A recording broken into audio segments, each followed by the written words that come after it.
And on this episode of Elevate Black Inc., empowered by Fifth Third Bank, I'll speak with Gwen Jimmere, who is the founder and CEO of Naturalicious, about how she turned her personal hair care creations into a multi-million-dollar business. Thank you so much for being here with us, Gwen.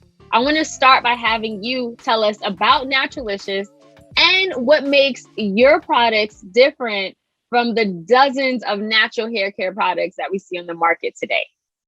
This is a great question, Selena. As you know, there are, as you said, dozens of hair care products, not to mention thousands probably. Someone is more than likely creating a hair care product right now in the natural hair care space and getting ready to post it on Instagram and go live with it. So the barrier to entry is extremely low right now versus what it used to be when I entered. But to answer your question, what really makes us different is that every single product that we create is designed to be multitasking to save our customers time and obviously also money. Now, if you think about how much time we spend on our hair, we hear the quote unquote jokes that we make about our hair. I have Jesus hair, I have struggle hair, I'm on the struggle bus, my hair is chaotic, so forth and so on. And let's not assume that the woman even has children at home. She's spending anywhere from several hours to all weekend just doing wash day, trying to get hair together to look presentable and look good. And to me, when I created Naturalicious, it was, there has to be a better way. This cannot be what we are relegated to. We see our counterparts in other cultures, they've been quote unquote natural, essentially wearing their hair without chemicals for all their lives. And so here we are in our 20s, 30s, 40s, 50s, 60s, and 70s, trying to relearn what we should have learned in the first place and unlearn all the myths and misnomers that we've been taught about our hair. So at Naturalicious, we create products that every single product does the work of at least 3 products you would normally have to buy and spend your money on. For example, our best-selling Rasul Clay is a shampoo, it's a conditioner, it's a deep conditioner, a detangler, and it does the work of a leave-in conditioner all at one time. And while I realize that may sound like, what? Yeah, right. Trust me when I tell you it's legit, it's actually patented, and it actually made me the first African-American woman to own a patent on a natural hair care product. The other thing that makes us different is that we are not in the business of actually selling hair care at all. Truthfully, our mission is to help women transform their confidence in such a remarkable way that they realize that they are the standard of beauty. And our vehicle to do that just happens to be hair care and skincare products. That's amazing. And before we talk about the fact that you made history with this patent, I want to scale it back to how you even got started.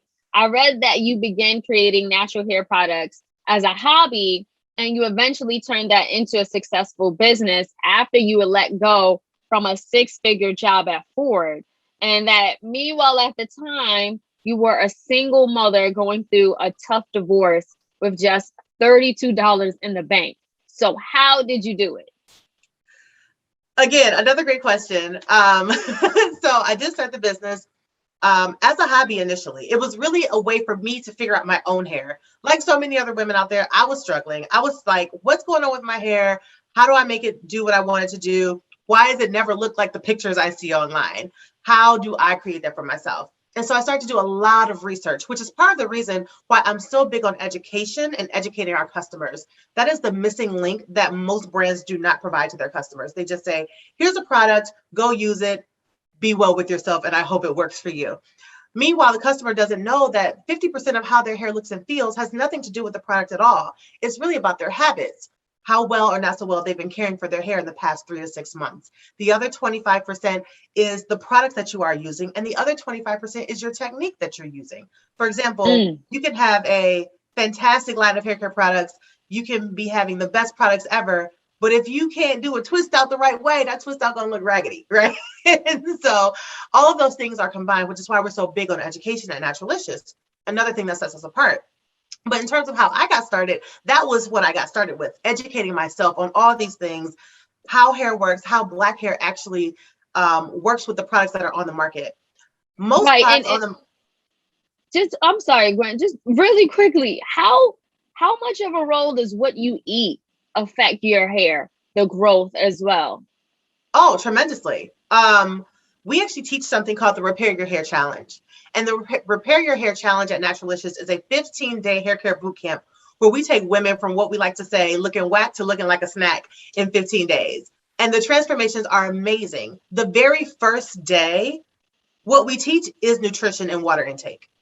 You can't start talking about how to make your curls pop if you aren't dealing with what's on the inside. Everything that goes into your body comes out in some kind of way. And oftentimes it comes out in your skin, and a lot of times it comes out in your hair.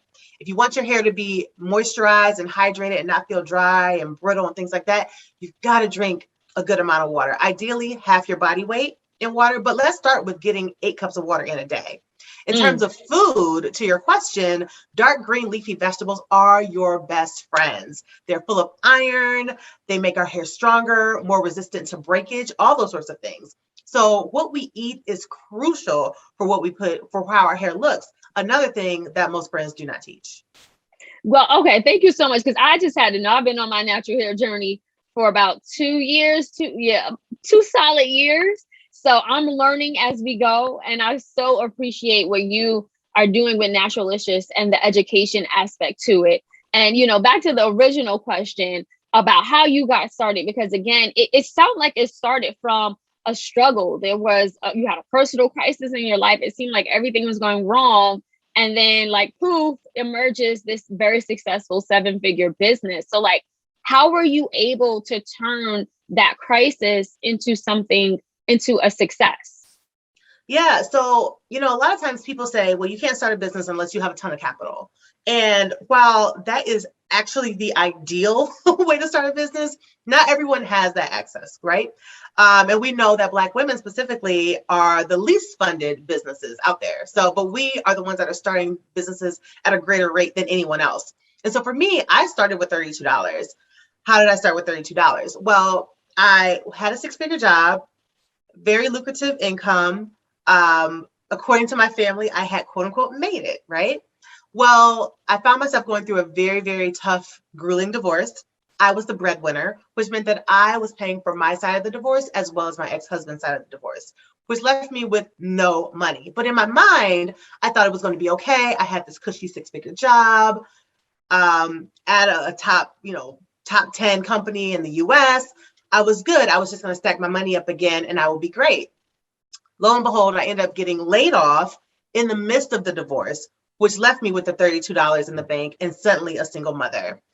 Dealing with all the emotional wreckage that comes with that, I had to also figure out how to feed my son and pay my mortgage and pay all my bills. So I had been creating these hair care products in my home for myself, gifting them to my friends and family who would come over and say, girl, your hair is looking so good. What are you using? So I was gifting these away. I had also created a little rinky-dink website, nothing fabulous, nothing like it looks like right now, but something to get me through the hump. And I was also selling my products online at that point to friends of friends who I did not know who were interested in what I was creating. So little did I know that although I was getting laid off, I had already started the makings of what would eventually turn into a real business. The day I got laid off from my job was March 4th of 2013. And that was the exact same day that I decided that Naturalicious was going to have to become an actual business. So I decided that, you know what? I'm going to figure this out. And there was a Whole Foods store that was opening in Detroit at the time. This was a big deal because Whole Foods up until that point was not known for being in urban areas. They were only in suburban areas. So Whole Foods was looking to eliminate a food desert in the city of Detroit and open a store there. And so I thought to myself, well, if I could just get my products into Whole Foods, that would validate my brand. Like no longer would I be like this little girl with this cute little company in her basement. I would be an actual business that people would trust and believe in. And so I started calling around to find out who was in charge of opening this brand new Whole Foods. It was ground zero. There was no building to even go to. So I'm calling all the other stores in the area, trying to find out who was the person in charge. And I ended up figuring out who that was. The gentleman told me to come down for a meeting. So I went to the meeting and he was 2 hours late. Something kept telling me though, to sit there and just wait for him. Because normally I would have left. But I sat there. 2 hours, that's almost disrespectful. Go ahead. Right? Exactly. So I'm waiting. Now, meanwhile, again, remember, I only have $32 in the bank. My son at the time was 2 years old. I had found a babysitter for him, but I have no money. So this 2 hours is getting expensive because it's $10 an hour for this babysitter. So the guy eventually shows up. He's profusely apologetic. And he says, you know what? We had coworkers come in from out of town. Time got lost and I just didn't realize what time it was. I'm so sorry. Can we please start the meeting? So I go to him and I show him my products. And I'm telling him about the multitasking benefits of the product, how women of color are spending hours and hours and hours on their hair, and it's just a struggle, and it doesn't have to be, and I have the solution. And here this man was, a bald white man, not understanding the struggle at all, because it's not his struggle. It's not a struggle he's able to relate to. So I could tell that I was losing him in the pitch, but he was probably very embarrassed that he was so late. So he just kind of let me continue.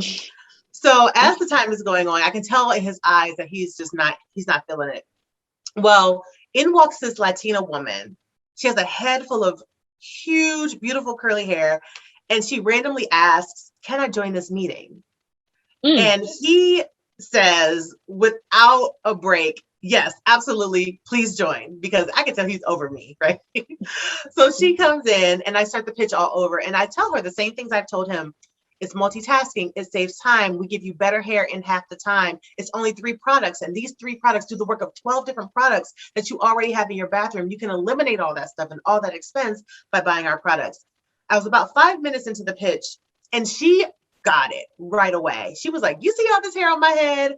I have 2 daughters with the same hair, and I have to get up at 5 o'clock in the morning just to get them to school and me to work on time by 8:30.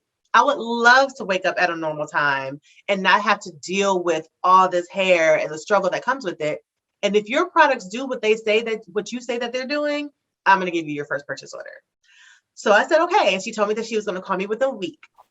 Well, it was about 2 days and she called me and she was like, Gwen, I got up at my normal 5 o'clock time and I was done with everybody's hair by 6:30. So we had all this free time. I cannot believe that these products worked so well on all of our hair.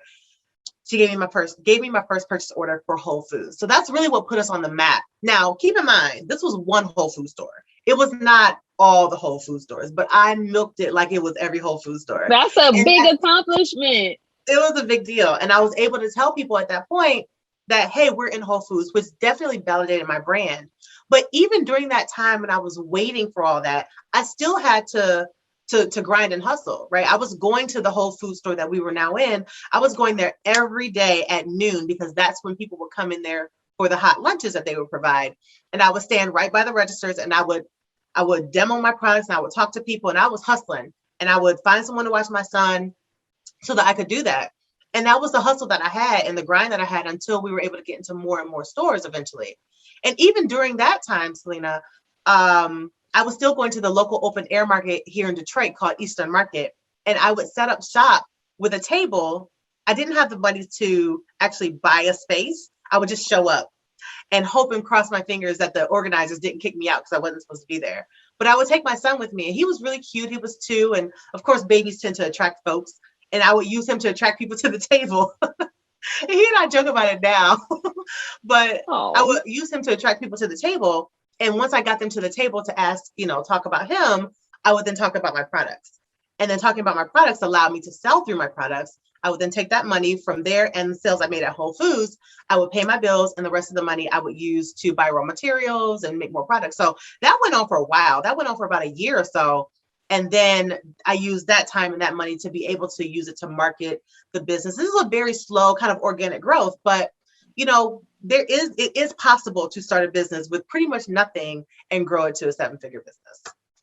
No, Gwen, that story is so amazing. I mean, look at God, the right timing, right place, it all worked out. And you actually answered one of my questions, which was, how did you even get into retail stores? So thank you for giving us an in-depth story behind that. But I do want to take it back to this patent that you hold and the fact that you made history as the first African-American woman to actually patent a natural hair product. What was that process like? Wow. Well, honestly, it was something that I didn't even think was possible. My mother was the one who was hounding me to get a patent for the product. And truthfully, the only reason I even ended up researching it to find out if it was even possible was to shut her up. Because every time that we would talk, which was pretty much every day, she would ask me, Gwen, did you go file a patent for that product yet? She didn't know the process, of filing a patent. She just knew that I needed to do it.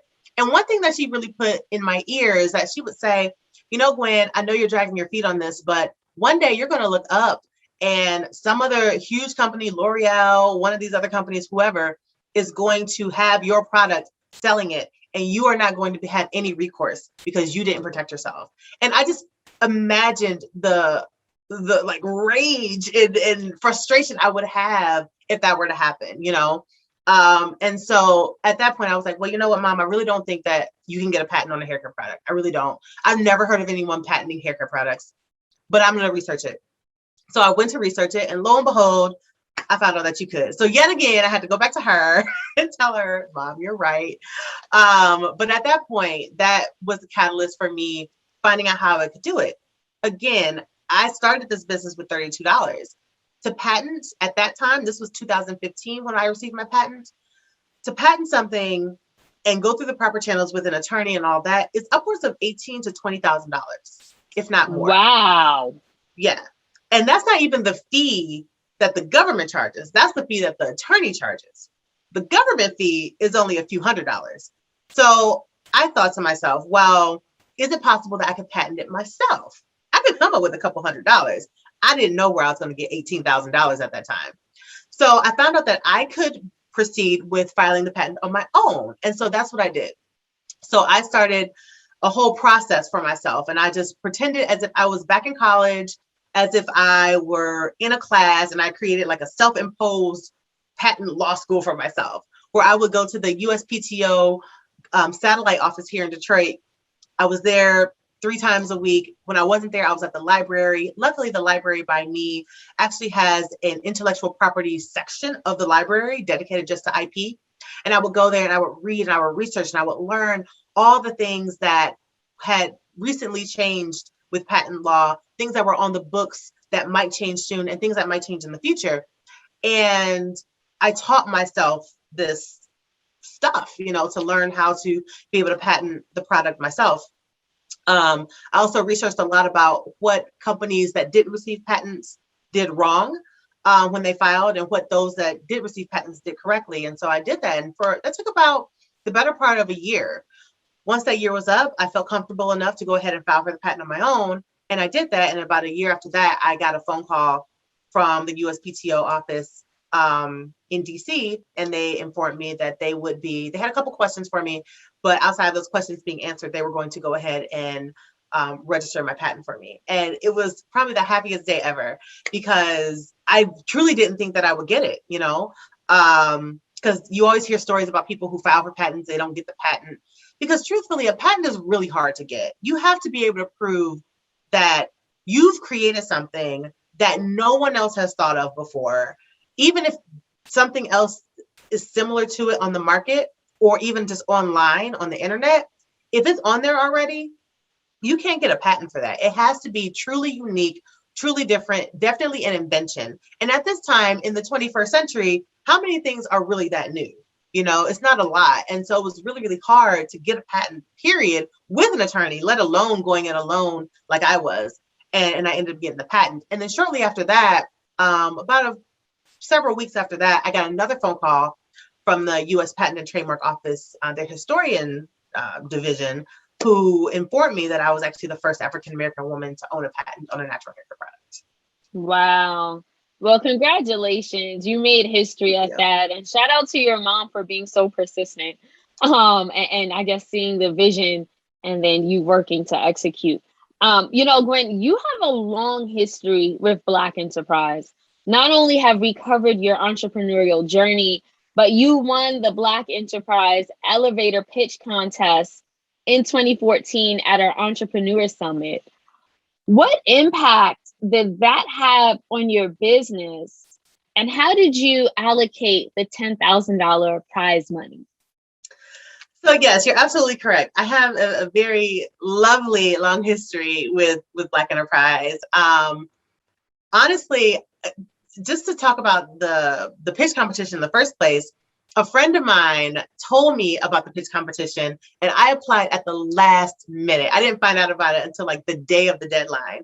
And I applied and I was invited to pitch, and I was so nervous. It was my first time pitching, honestly, in front of a large crowd, or really pitching my business, period. But it was I just remember that it was the first pitch I ever did. And obviously I won, but I just remember the preparation that went into it. During the conference, I remember being in the hallway, just reciting my pitch over and over and over, and stopping random strangers and asking them to listen to my pitch and give me feedback on it for 2 days prior to the pitch competition actually happening. And it was just such a great experience. And I met so many great people. A lot of those people who pitched against me are friends now. We've done business together. It's been great. Winning the money, not only did I win the money, but I also won the mentorship, which I feel combined was such a huge thing for me. Again, this was about a year after I started my business.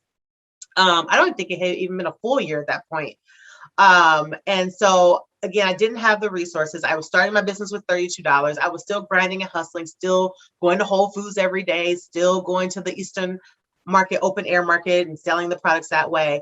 And I had generated a decent amount. We were, very close to six figures in revenue at that point, but it was still a grind and a hustle. And then having Alfred Edmond Jr. be my mentor, or be assigned to me as my mentor. And actually, he was assigned to me for, I think, 6 months, but this is 8 years later, and he's still my mentor today. Those two things combined were so great, because you can give people money, but if they don't know what to do with the money, they're just going to squander it, And so I think it was great that Black Enterprise combined not just the money and the financial winnings, but also the mentorship, to marry the two, to make sure that they're the winners of their competitions are successful. And so what I did with the money, I actually invested in equipment, because up until then I was still kind of hand pouring all the products myself in my basement. So winning that $10,000 allowed me to invest in some pieces of equipment that allow my manufacturing process to be a lot faster. It also allowed me to hire my first 2 employees to get them started. So I was able to kind of move myself a bit out of the day-to-day production of the product, and actually focus more on the marketing of it and getting the word out there, and getting into more Whole Food stores, and eventually into Sally Beauty and Ulta, which we are in right now also. But that $10,000 and that mentorship really kickstarted a lot of the growth that we started to experience early on.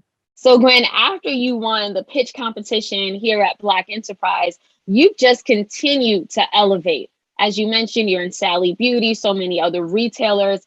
And not only that, but you actually earned the 2020 Ernst and Young Entrepreneur of the Year Award. Tell us about the significance of this honor and what it really meant for you. I wanted to win the Ernst & Young Entrepreneur of the Year Award for a long time. It was on my vision board. It was something that I wanted. I feel like I manifested it. I really, really wanted that. To me, it was just another level of saying, like, you've ascended to this level. It's a big award. It's a national award. Thousands of people get nominated every year. Only a few people win. And so it was a really big deal. The unfortunate part was that it happened during the pandemic, and I didn't get to actually go to the big award ceremony and wear the, gown and all that sort of stuff that they normally do. But the winning of it has not been diminished at all. One of the things I've always wanted for my business, like my biggest why, has been making my son proud. Because when I started this business, he was 2 years old, and I knew that one day he was going to know the story of how Naturalicious got started. He has no recollection of me having an actual 9-to-5 job, because he was 2 years old when I started Naturalicious. And so in his mind, every mother has their own business, And so, he's starting to learn as he's gotten older. He's 10 now. He's starting to learn, that, we have a different kind of experience than a lot of other people. And so, we are very blessed. And so, it is God blesses us so that we can bless others. And when I started the business, I wanted to make sure that the story he was able to tell as he got older was one that he would be proud of. And so it was always my mission to ensure that when I started this business, we did not have to go back home and live with grandma. When mommy falls down, mommy gets right back up. We pick ourselves up. When we fall down, we get up, that sort of thing. And so for him to see that I won this like huge award, this like really, really big piece of notoriety, for him to be there to witness it was so huge. And for me, the winning of it, the bragging rights that come with it, the benefits that Ernst & Young provide to their winners are paramount. But the biggest win for me is to see the pride on his face, on my son's face, when he says, my mom is the Ernst & Young 2020 Entrepreneur of the Year. And then he usually adds back, he's like, and she did it in the middle of a pandemic, And so that's really, really great for me. And I know he's proud because whenever they do Black History things at school, he always wants to profile me. He never wants to profile, the people that the teachers normally assign. He's like, can I profile my mom instead? And, then they graciously allow him to do that. But that's the biggest thing for me, is being able to make sure that he sees success. Because a lot of time for us, it's, if you can't see it, it's hard to become it, not only for him, but specifically for little Black girls too. Again, we are the ones who are starting the businesses at the greatest rates. We are the most highly educated demographic in the country. But yet and still, we struggle with funding for our businesses. We struggle with the discriminations that just come with being a double minority. And for them to see, not only did this woman start with $32, but she also made history by becoming the first Black woman to own a patent in this category. And she became the Ernst & Young 2020 Entrepreneur of the Year. To see that you can start with almost nothing and ascend is so inspiring for them. And I'm really glad that I get to be that inspiration. And I hope that what I've been able to do and what I will continue to do will inspire them to do even more. And so for me, the award is great, but the benefits to our community that it provides is just next level. Oh yeah, no, that's so amazing. And I'm so happy that it sounds like your son is your biggest fan, biggest cheerleader. And he feels the pride, and he feels probably the inspiration. I think we all do, especially after this conversation, Gwen. And just to wrap things up, you spoke about how you've continued to evolve and elevate throughout your entrepreneurial journey. How do you foresee Naturalicious elevating in future years? That's such a great question. And actually something that we're actually dealing with internally at our company right now. We've been known for hair care for a long time. We started to delve into skincare a bit, but we found that our customers are evolving along with us. So they're growing up along with the company. And we started to do more coaching and education and things like that. And so we have 4 pillars at Naturalicious, because we realize that although we love our hair and want our hair to look great, we are multidimensional beings, right? We are not, our lives don't revolve around our hair. And so we have 4 pillars that we focus on with our customers, and those are mind, money, body, and beauty. And so, of course, the hair care and skincare falls into the beauty category. But, we want to level up all of our customers. We want to see everybody win. We want your mindsets to be in the right space so that you can command more money at your job, so that you do not feel intimidated when some person decides to mansplain you and try to diminish your genius or your greatness. We want you to have your body right. We want you to be eating the right foods. We want you to have the energy that you need to succeed in this life. And obviously we want you to look good too. And so we started to create products and services around those 4 pillars. And that's something that we're actually kind of pivoting a bit to, while also continuing to provide our hair care and skincare products. Naturalicious as a company is evolving to service the whole entire woman. And so that's something that we're definitely working on right now. Gwen, thank you again for joining us for this episode of Elevate Black Inc., empowered by Fifth Third Bank. Again, I'm Selena Hill, and I'll see you next time.